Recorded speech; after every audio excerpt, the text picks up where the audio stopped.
Hello, and welcome to Volume 2, Chapter 1. Yes, girl. Miss Bingley's letter arrived and put an end to doubt. The very first sentence conveyed the assurance of their being all settled in London for the winter, and concluded with her brother's regret at not having had time to pay his respect to his friends in Hertfordshire before he left the country. Hope was over, entirely over, and when Jane could attend to the rest of the letter, she found little except the professed affection of the writer that could give her any comfort. Miss Darcy's praise occupied the chief of it.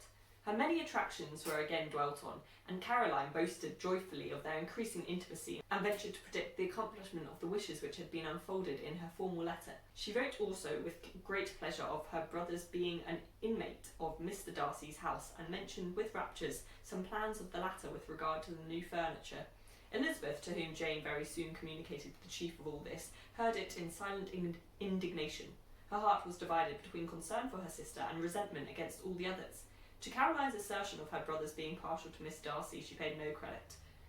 That he was really fond of Jane she doubted no more than she had ever done, and much as she had always been disposed to like him, she could not think without anger, hardly without contempt, on that easiness of temper, that want of proper resolution which now made him the slave of his designing friends, and led him to sacrifice his own happiness to the caprice of their inclinations. Had his own happiness, however, been the only sacrifice, he might have been allowed to sport with it in whatever manner he thought best. But her sister's was involved in it, as she thought he must be sensible himself. It was a subject, in short, on which reflection would be long indulged, and must be unavailing. She could think of nothing else, and yet whether Bingley's regard had really died away, or were suppressed by his friend's interference. Whether he had been aware of Jane's attachment, or whether it had escaped his observation, whichever were the case, though her opinion of him must be materially affected by the difference, her sister's situation remained the same, her peace equally wounded.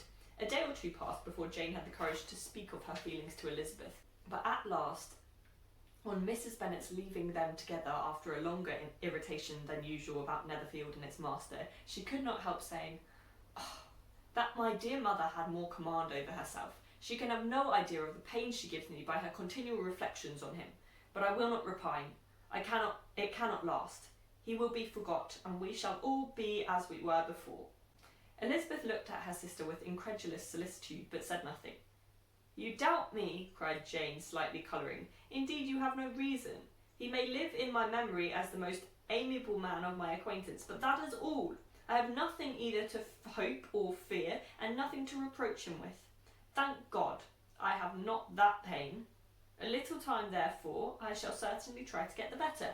With a stronger voice she soon added, I have this comfort immediately, that it has not been more than an error of fancy on my side, and that it has done no harm to anyone but myself. My dear Jane, exclaimed Elizabeth, you are too good. Your sweetness and disinterestedness are really angelic.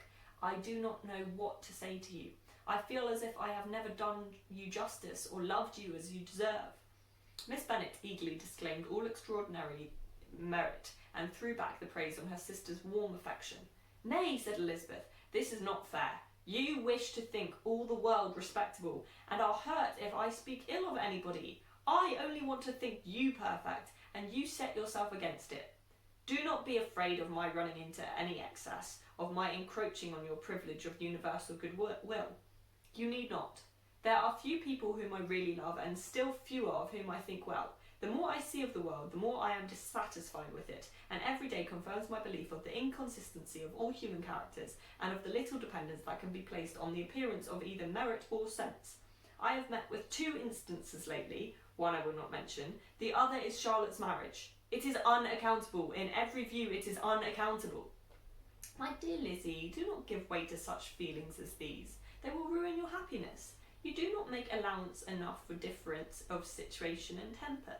Consider Mr. Collins's respectability and Charlotte's prudent, steady character. Remember that she is one of a large family, that as to fortune, it is a most eligible match.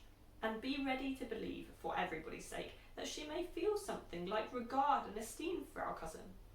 To oblige you, I would try to believe almost anything, but no one else could be benefited by such a belief as this, for were I persuaded that Charlotte had any regard for him, I should only think worse of her understanding.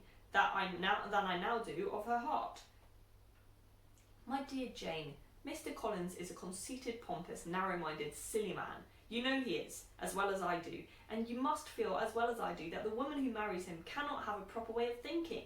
You shall not defend her, though it is Charlotte Lucas. You shall not, for the sake of one individual, change the meaning of principle and integrity, nor endeavour to persuade yourself or me that selfishness is prudence and insensibility of danger, security for happiness.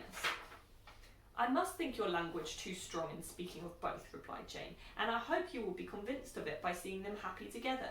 But enough of this. You alluded to something else. You mentioned 2 instances.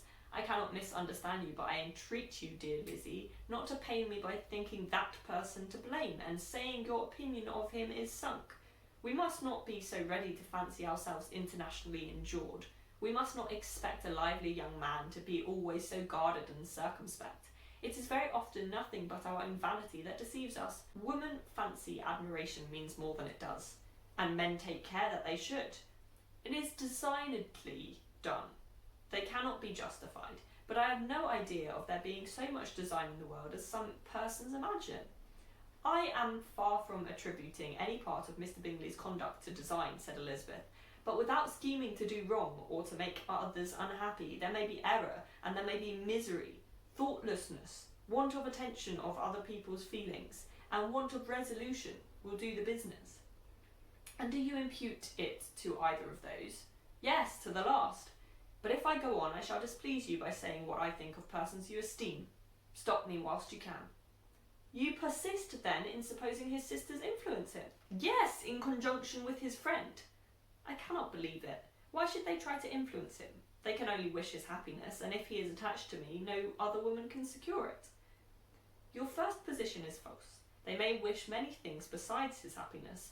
They may wish his increase of wealth and consequence. They may wish him to marry a girl who has all of the importance of money, great connections and pride.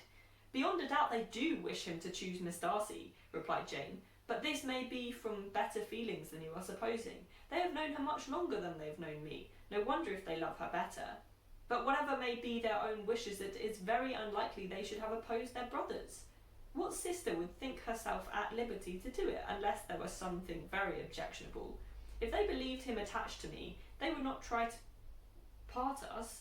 If he were so, they could not succeed. By supposing such an affection, you make everybody acting unnaturally and wrong, and me most unhappy. Do not distress me by the idea. I am not ashamed of having been mistaken, or at least it is slight. It is nothing in comparison of what I should feel in thinking ill of him or his sisters. Let me take it in the best light, in the light in which it may be understood. Elizabeth could not oppose such a wish, and from this time Mr. Bingley's name was scarcely ever mentioned between them. Mrs. Bennet still continued to wonder and repine at his returning no more, and though a day seldom passed in which Elizabeth did not account for it clearly, there seemed little chance of her ever considering it with less perplexity. Her daughter endeavoured to convince her of what she did not believe herself, that his attentions to Jane had been merely the effect of a common and transient liking, which ceased when he saw her no more. But though the probability of the statement was admitted at the time, she had the same story to repeat every day. Mrs. Bennet's best comfort was that Mr. Bingley must be down again in the summer. Mr. Bennet treated the matter differently. So, Lizzie, said he one day, your sister is crossed in love, I find. I congratulate her. Next to being married, a girl likes to be crossed in love a little now and then. It is something to think of, and gives her a sort of distinction among her companions. When is your turn to come? You will hardly bear to be long outdone by Jane. Now is your time. Here are officers enough at Merton to disappoint all the young ladies in the country. Let Wickham be your man. He's a pleasant fellow, and would jilt you creditably.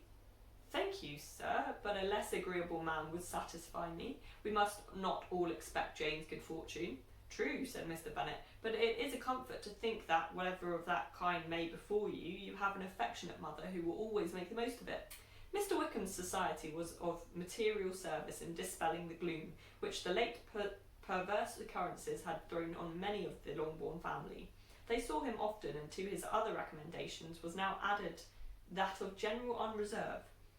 The whole of what Elizabeth had already heard, his claims on Mr. Darcy, and all that he had suffered from him, was now openly acknowledged and publicly canvassed, and everybody was pleased to think how much they had always disliked Mr. Darcy before they had known anything of the matter.